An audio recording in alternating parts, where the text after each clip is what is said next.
Hey everybody, welcome back to my channel. I'm your host, Siren Frost, and welcome back to another deck profile weekly video. You, shut up. Damn phone.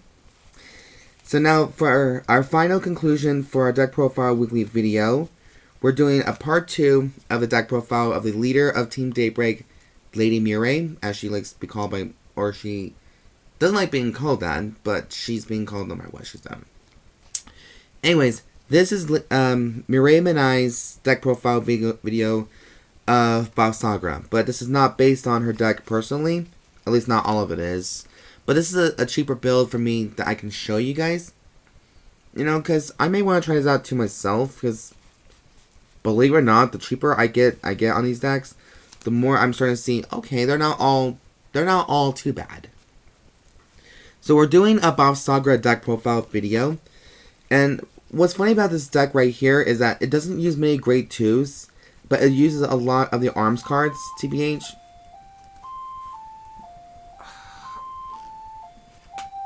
Hang on, guys. Sorry, I get telemarketers not happen like that all the time. It's like one of those outtake things. But anyways, without any further ado, let's get on with the deck profile video and we'll see just what happens. So, of course, for my build, personally, I've only used... I use some cards in my deck, like, hell, with my Bavsargra deck. Where the fuck did I put it? I know I had it in here somewhere. My room's a freaking mess, so you have to excuse the mess. You know, with work... Oh, it's right behind me. There you go. Oh, good God, yes. So, the thing that I chose in my build is that I use the higher rarities. Like, Trick Moon was expensive, like around 16 bucks around there, if you want to go give and take. And then most of my cards have Over Trigger and the complete guards and the other stuff. But we're going to make a video about using whatever the case might be. So the critical trigger is an option card if you want to play that too. Believe it or not, give or take. But for right now, this is a generic build because, you know, everybody may want to ask, like, can you do a Bavsargra deck? So I figured do the leaders of Team Daybreak and Team Blackout might be a good option. Ugh, damn cold.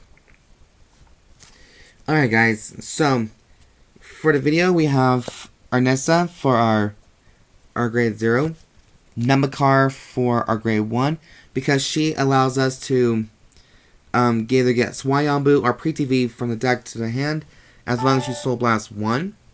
So that's all it comes with. Then we got Halibadra for our grade 2. Basically for like when she's placed on Vanguard Circle, or when she rolls upon Namorkahr, you get an arms card back, or any arms card back from the drop zone back to your hand. I almost said grave. Sorry guys. I've been using a lot of Yu-Gi-Oh references as of late and Digimon reference, so I rarely ever play. I played Vanguard yesterday, which is kind of really funny, but you know, this deck now, well, not this deck personally, not this copy of Bavsargra, but my other Bavsargra deck, that one can barely hold on against the new Kari set. I'm like, okay, work. Now, I know you all have a question, and you probably have doubts in your head, just like, is this deck going to be any good for competitive scene, or is it going to be good for anything? It's going to be good, it's just, you gotta work your way into it. It's gotta be blended in, like, you're making some good home-cooked meal, and you want to know the recipe correctly in order for it to succeed. That's a bad metaphor, but, you know, I'm trying to think about some good metaphors here. Then next we finally got the queen herself, the absolute queen, Bavsargra. And yes, before you all start dissing me and throwing acid in my face about being a complete traitor to my mistress Lukia right here, the goddess of all, the difference is Lukia has already earned her place with me in Vanguard in general, while Seraph Snow and Bavsargra, they've earned my respect, and Bavsargra's already up there earning my respect too. So Seraph Snow still has a long way to go. Pretty much. But yeah, that is the right lineup. And yes, I'm using the common Bavsargras because, you know, this is not like dirt cheap, but it's gonna be like something's gonna be in here gonna be a wee bit expensive, but I guess depending on the market price and everything else. So Okay. Now for I chose a lineup for 3 draws, 8 crits, 1 overtrigger, and 4 heals. Bastion had the same thing too, but I figured this would be on the easier side because I know Parama is up there a little bit, and even the holo version of hers is expensive a little bit. And we're focusing on cards that might do more good without the fronts. I'm gonna give that a chance. I know that's disgusting of me to say, but you know, it is what it is. So, we're using 4 Blaze Maiden Rona. I preferred this heal over the dinosaur one because, you know, as much as that one's cute as hell, I want to stick with the theme of Blaze Maidens. So, and I think they earn more respect than Eugene. Sorry, Eugene, but you suck a little bit. And then we got 3 copies of Flareveil Dragons. So 3 of those. Like I said, it's good for the shield, 10k shield, and also good for drawings. So, you know, you draw more cards than anything else in this deck. Then we got 4 Zonas, 4 Conduct Spark Dragons. So, you know, if you guys are having a little bit more doubts about this, you guys can actually pick up if you want 4 start decks. They're like $4 at my locals. So you're gonna be spending like $16 for all 4 if you want the foil version of Bavsargra. But you still get all this pretty much. Now, you don't really get the Rona and Zonne, you get the other ones. But this is good right here. So far, it's like I said, you want to hit big numbers and you want to go hard as much as you can. Put the pressure on that. So you have 8 crits in there. And of course, you have the Overtrigger as your generic, giving you 100 million powers to any unit you choose. And you also get a draw card. So that's not bad at all. You know, people, despite what others may say. Okay, so that is that's the trigger lineup. For grade 1s, like I said, you're not using many grade 1s in this deck as well, even though Bavsargra resurrects a grade 1. These are the ones I feel like are more important, but I'll just tell you why. So, first off, we have 4 copies of Seal Blaze Dragon Ihsita, the common version of that one, because he gets pretty much 2,000 power for every arms card Bavsargra has on her on herself. So she'll be up, or he'll be up to 11k right there. So he's good for boosting, good for attacking, vice versa. As long as your Vanguard has an arms card, then he gains the power for it. Next, I'm playing 3 copies of Shihab. I'll look up the price on Shihab to see if he's any good or is a little bit expensive out there. But his skill is good. So, before you ride on anything or discard a card, so instead of discarding, you put him in your soul, and that will cover the cost of the ride. And his other skill is when this unit is placed on rear guard, he gains 5,000 power into the end of turn.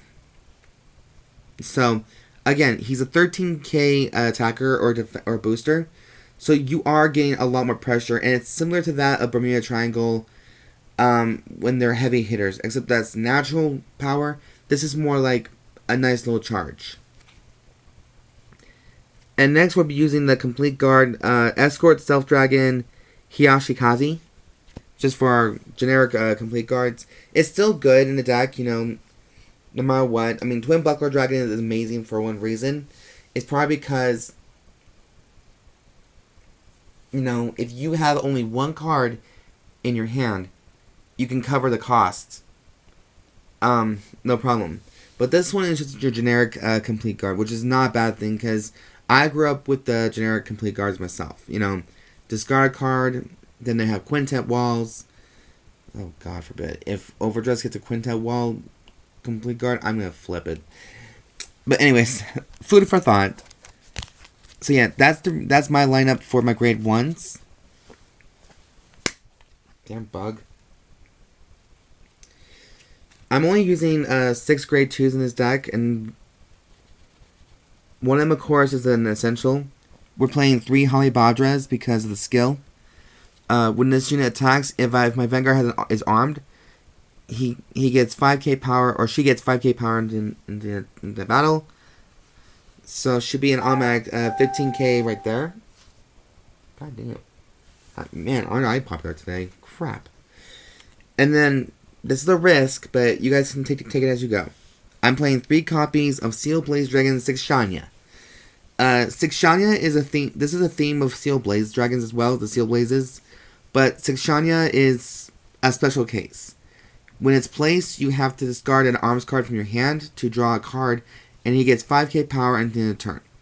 So, depending what the situation is, if you guys don't need a certain arm card, you can just discard it for 6 Shanya. So, he's 15 on all sides. So, it's going to add more fuel and more rush heavy power than anything. At least that's what I kind of view it as. Now, for grade 3, you guys, listen here. We are playing 13 grade 3s in this deck. And there are some cards in here that might be a little bit expensive, might be a little bit out of your range a bit, but we're going through it anyways. We're going to see if it's good or bad. I'm playing, of course, 3 extra copies of Steel Blaze Maiden Bavsargra. When this unit is armed, soul charge 1 card, and then superior call a grade 1 or less card from the drop zone to the field.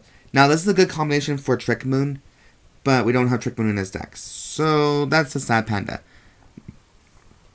But she has a good skill too. If this card has 2 or more arms, you can Soul Blast 2 cards, retire your opponent's front row rear guards, and she gets +1 critical. So, you are hitting major pressure. You're adding more pressure to the deck.